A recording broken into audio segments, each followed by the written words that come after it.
While Mr. Weston couldn't be here today, unfortunately, I want to read some of his words to start. I continue to be a strong believer in a progressive minimum wage and would support any government-led effort to establish a living wage.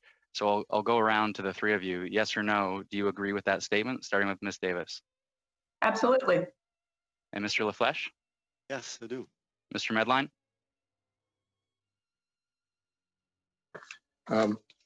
Of course, I want fairness for our people, but I think it's disrespectful to ask me to, on such a complex question, to answer in 1 second. No, So no problem. I think that the Honorable Erskine-Smith, look at living wage, basic income, and minimum wage.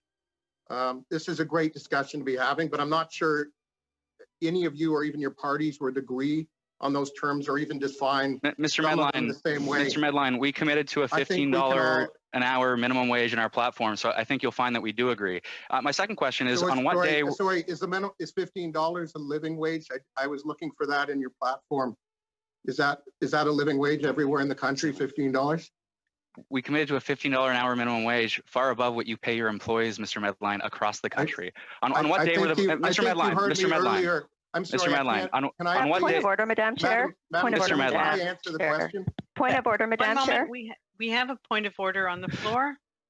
Yes. Thank you, Madam Chair. I'd just like to point out to you, Madam Chair, and perhaps to our witnesses here, that when a member is questioning witnesses, it is their time. And if one would like to argue with a member of Parliament, they should put their name on a ballot to join the committee. Thank you. My second question is... Thank you very much, Madam Rempel. I'll go back. We will start back the clock for Mr. Erskine-Smith. Go ahead. Thanks very much. On what day were the board decisions made to end this modest top-up for essential workers? And I'll start with Ms. Davis. It was never brought to our board, but as I mentioned, it was made June 8th. And who made that decision? Our management team. I did with my management team. Great. And Mr. LaFleche, on what day was the decision made and by whom? It was made by me and my management team on June 11th. And Mr. Medline? We had said in May that we were going to do that. We made the final determination somewhere. I don't have it at my fingertips, June 11th. And it was made by the management team. And I keep the board of directors apprised of what we're going to do at all times. Mr. LaFleche, were you aware of the decision of Loblaw at the time that you made your decision on June 11th? Like it was just said, we had announced to our employees that it would end on June 13. We announced that on May 22. We confirmed. That's not the answer to my question, Mr. LaFleche. Were you aware on June 11th?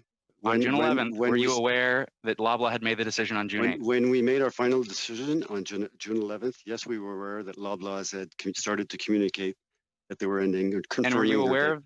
And were you aware of that because Ms. Davis had sent you a courtesy email?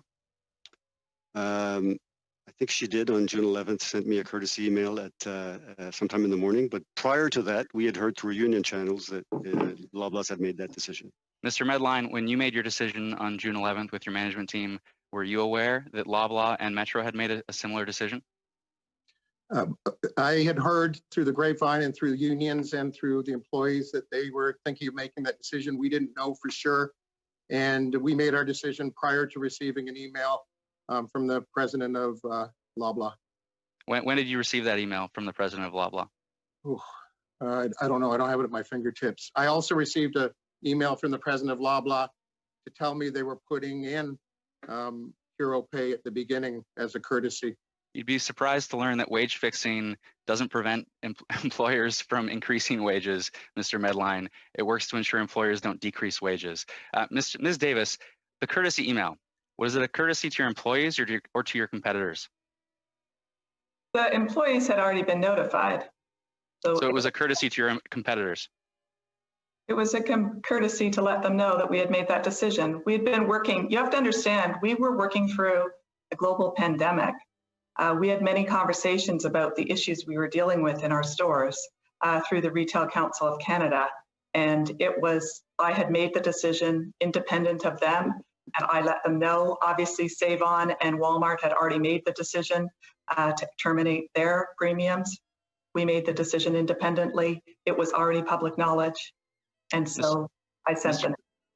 Right. Mr. LaFleche, You indicated that there had been communication, and you in fact asked your competitors whether they would continue to pay the modest wage top up for essential workers. When did you ask, and who did the asking? I did the asking. The week of May 20th, I asked some of my colleagues their intentions regarding ending or maintaining the premium at the end of May. And the answer I got was that they hadn't decided, and that they would let me know if and when. And did you Yeah. ever, and so when your competitors, does that include Mr. Medline? I spoke to Mr. Medline during that week in May. Yes, I did. And the same answer. Thinking about it, haven't made a decision. And did you revisit that conversation closer to the June 13th date? Not with Mr. Medline. Closer to the June 13 or June 11 decision in our case, I did reach out to Mrs. Davis to ask her if their intentions were still to end at the 13th of June, to which I got an answer again. We haven't decided. We're still meeting about it. I'll let you know if and when we decide. And how is it then, if you hadn't decided yet and you had communication but nothing was final, that you all landed on June 13th? Well, in May, it was supposed to end at the end of May, and on May 22, we announced that we were extending for 2 weeks. We felt near the end of May that we were getting close to the ending of that premium. Conditions were starting to return to normal. We say déconfinement in Quebec. Most stores were starting to reopen, so we were getting close to that date. So we chose independently to extend by 2 weeks as opposed to 1 month like we did the previous time, period. And I take it when you all expressly use and emphasize the word independently, you mean independently in regular communication with your competitors? We don't have regular communications with our competitors. You must understand, we are very careful, and everything we do is within legal boundaries.